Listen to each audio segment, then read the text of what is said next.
Indian domestic circuit talent का भंडार है, जहां प्लेयर्स कॉन्स्टेंटली नेशनल सिलेक्टर्स का ध्यान खींचने की कोशिश करते रहते हैं। इस साल Vijay Hazare trophy India premier domestic one day tournament में कारुण नायर ने कमाल की बैटिंग दिखाई। विदर्भा को लीड करते हुए नायर जबरदस्त फॉर्म में थे। उन्होंने सिर्फ 7 इनिंग्स में अस्टॉनिशिंग 752 रन्स बना डाले।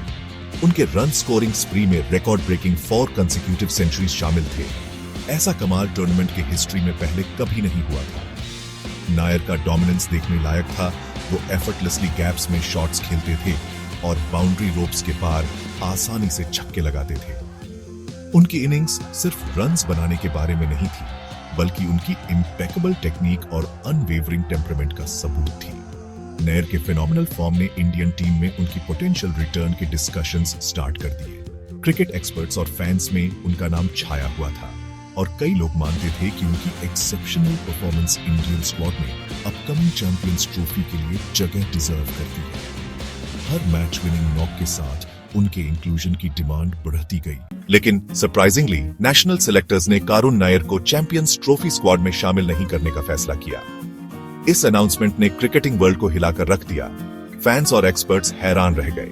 कई लोगों ने सिलेक्टर्स के डिसीजन पर सवाल उठाए कि इतने जबरदस्त फॉर्म में चल रहे प्लेयर को क्यों इग्नोर किया गया। लेकिन सिलेक्टर्स के अपने रीजंस थे। उन्होंने नायर की एज 33 और इंटरनेशनल क्रिकेट से उनकी प्रोलॉन्ग्ड एब्सेंस को अपने डिसीजन के मेजर फैक्टर्स बताया। उनका कहना था कि हालांकि नायर का डोमेस्टिक फॉर्म इंप्रेसिव था, लेकिन ये हाईएस्ट लेवल पर सक्सेस गारंटी नहीं करता। सिलेक्टर्स ने यह भी पॉइंट आउट किया कि नायर ने लास्ट टाइम इंडिया के लिए 2017 में खेला था। उनका मानना था कि इस प्रोलॉन्ग्ड एब्सेंस ने उनके इंटरनेशनल एक्सपीरियंस में एक सिग्निफिकेंट गैप क्रिएट कर दिया है, जो चैंपियंस ट्रॉफी जैसे हाई प्रेशर टूर्नामेंट में डिसएडवांटेज हो सकता है। सिलेक्टर्स ने फ्यूचर के लिए अपने विजन पर जोर दिया और यंगर प्लेयर्स को प्रायोरिटाइज किया, जिन्हें वो इंडियन टीम के लिए लॉन्ग टर्म प्रोस्पेक्ट्स मानते। रोहित शर्मा की कैप्टनसी में इंडियन टीम चैंपियंस ट्रॉफी के लिए तैयार है। ये एक ऐसा टूर्नामेंट है जिसे उन्होंने 2013 के बाद से नहीं जीता है। हाइब्रिड मॉडल में खेले जाने वाले इस टूर्नामेंट को पाकिस्तान और बांग्लादेश को होस्ट करेंगे, जो 19 फरवरी से स्टार्ट होगा। इंडिया को ग्रुप ए में 8 राइवल्स पाकिस्तान, बांग्लादेश और न्यूजीलैंड के साथ रखा गया है। ये ग्रुप इंडिया के लिए एक फॉर्मिडेबल चैलेंज पेश करता है, क्योंकि हर टीम अपसेट करने में केपेबल है। टीम के पास एक्सप्लोसिव रोहित शर्मा और रिलायबल विराट कोहली की लीडरशिप में एक जबरदस्त बैटिंग लाइनअप है। श्रेयस अय्यर, केएल राहुल और हार्दिक पांड्या के साथ मिडिल ऑर्डर सॉलिड लग रहा है, जबकि बॉलिंग अटैक में एक्सपीरियंस और यूथ का अच्छा मिक्स है। चैंपियंस ट्रॉफी स्क्वाड से कारुण नायर का एक्सक्लूजन डोमेस्टिक परफॉर्मेंस और इंटरनेशनल सिलेक्शन के बीच चल रही डिबेट को फिर से सामने लाता है।